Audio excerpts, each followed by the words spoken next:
Nessa semana, temas importantes para o agronegócio ficaram sem definição em Brasília. Você acompanhou aqui no Rural Notícias. Entre eles, o tabelamento do frete e a lei de defensivos. Quem está aqui hoje com a gente para falar sobre isso é o nosso analista jurídico, doutor Ricardo Afonsim. Deixa eu cumprimentá-lo. Uma boa noite, doutor Ricardo. É bom tê-lo aqui no estúdio. A gente geralmente conversa aí pelo Skype, né? Hoje a gente vai conversar aqui em São Paulo. Seja bem-vindo. Obrigado.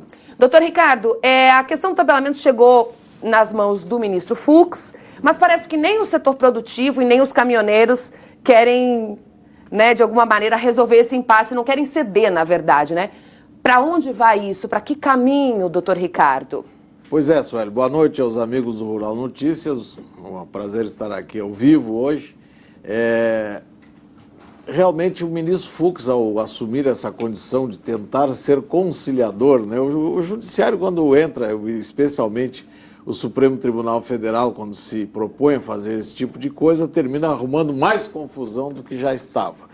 Aí o ministro Fux inventa uma audiência pública, chama todas as partes para tentar uma conciliação, coisa que não vai acontecer, é uma questão dele. O Supremo tem que dizer é constitucional ou é inconstitucional o tabelamento.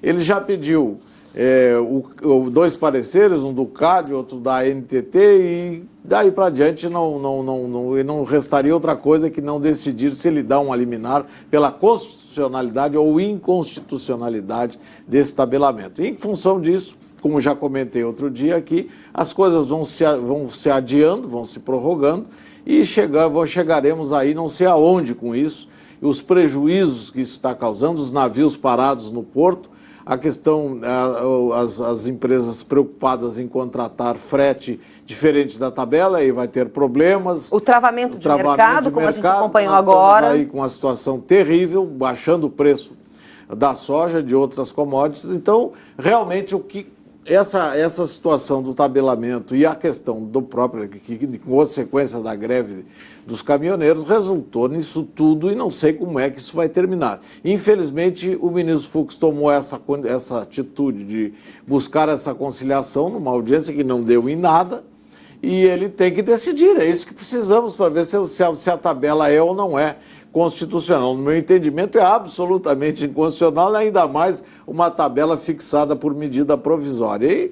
Então, vamos ver o que acontecerá, mas é que o tempo é demais, né? Como dizia aquele outro pensador, a médio prazo todos estaremos mortos, né? Então, isso é uma coisa de tanta urgência que não vai permitir se esperar esse tempo todo.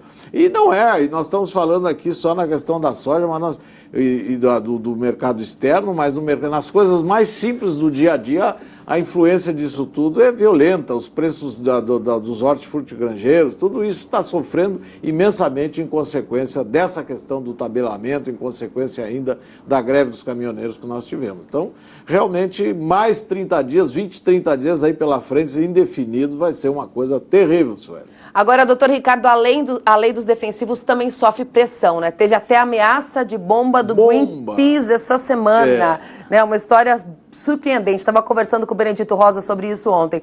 A bancada do agronegócio vai ter força, né, para fazer passar de uma vez por todas. Essa lei dos defensivos está virando novela, tanto quanto o Fundo Rural. Exatamente, na mesma linha. Mas eu acho que essa aí da situação vai ser pior daqui para frente, né? Porque nós temos agora o recesso do Congresso, estamos ainda em comissão, não está para chegar ao plenário, ainda vai levar muito tempo para que isso seja decidido em plenário.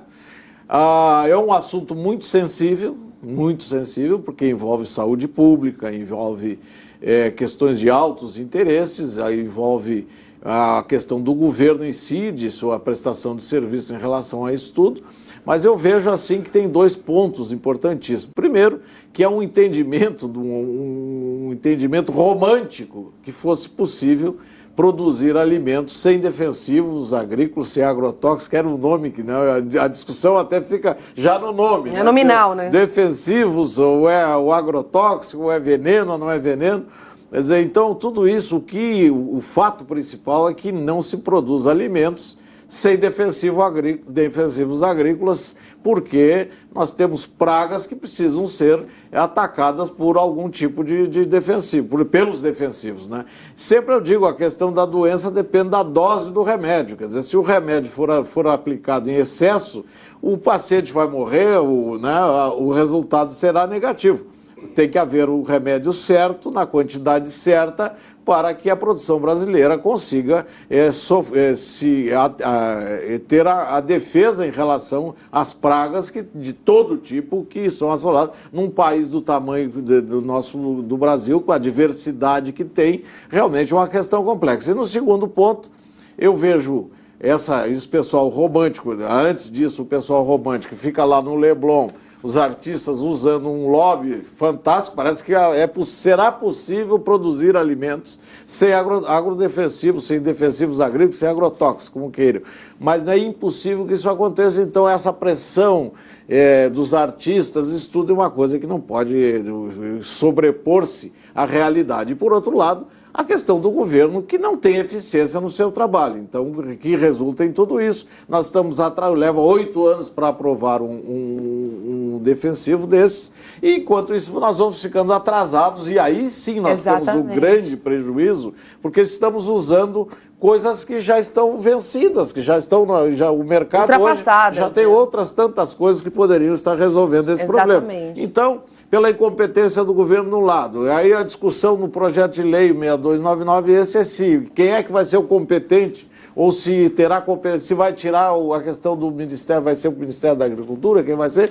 Isso interessa saber o seguinte, tem que ser eficiente e nós temos que nos atualizar nesse assunto, temos que ter os produtos que o mundo usa e não podemos ficar usando produtos que o mundo já não usa mais, né? Numa agricultura do tamanho da nossa e com a importância que ela tem em todo o país. Então, realmente, essa matéria, eu acho que esse ano ela não vai ser aprovada, porque temos agora esse recesso, como eu disse, temos eleições e temos toda essa polêmica que dificilmente o Congresso vai conseguir até o final do ano dar uma solução. E muita gente não entende que essa morosidade, né, leva a grandes prejuízos.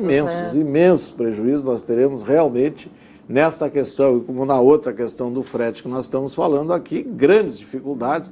Ainda estamos lá também no Congresso com essa questão das dívidas, com projetos tentando dar uma solução para isso, mas dando uma solução para a dívida, não estão dando solução para a dívida, estão jogando para frente sem resolver a causa do endividamento. Esse que é o problema. Nós temos que criar condições básicas de estrutura na questão da produção agrícola que não tragam aumento desse endividamento. Só prorrogar, dar um cheque sem fundo para o cheque, já se sabe que não terá fundo no futuro, não adianta nada. Vamos prorrogar o sacrifício, vamos levar os agricultores a grandes dificuldades e nós certamente teremos lá adiante. E o ano que vem já não é muito longe, nova discussão do endividamento que cresceu. Por quê? Porque não há uma política agrícola que dê proteção ao produtor rural brasileiro e ele se joga nessa aventura todos os anos a plantar sem seguro, sem crédito adequado, todas essas coisas que nós falamos aqui. Realmente as dificuldades são muito grandes, nós não podemos ter muito otimismo aí para o futuro diante de tudo isso que está acontecendo. Mas não dá para perder a fé, doutor Ricardo? De jeito nenhum, nós temos um país maravilhoso que tem que enfrentar isso. Nós temos que reagir, temos uma eleição agora logo em seguida aí, está na nossa caneta. Esse é o nosso trunfo. A nossa caneta que vai decidir isso tudo aí. Esse é o nosso trunfo. Doutor Ricardo, é sempre um prazer recebê-lo aqui em São Paulo, no estúdio aqui de São Paulo do Canal Rural. Obrigada pela sua participação. Um abraço, bom fim de semana a todos. Ótimo final de semana. Até logo.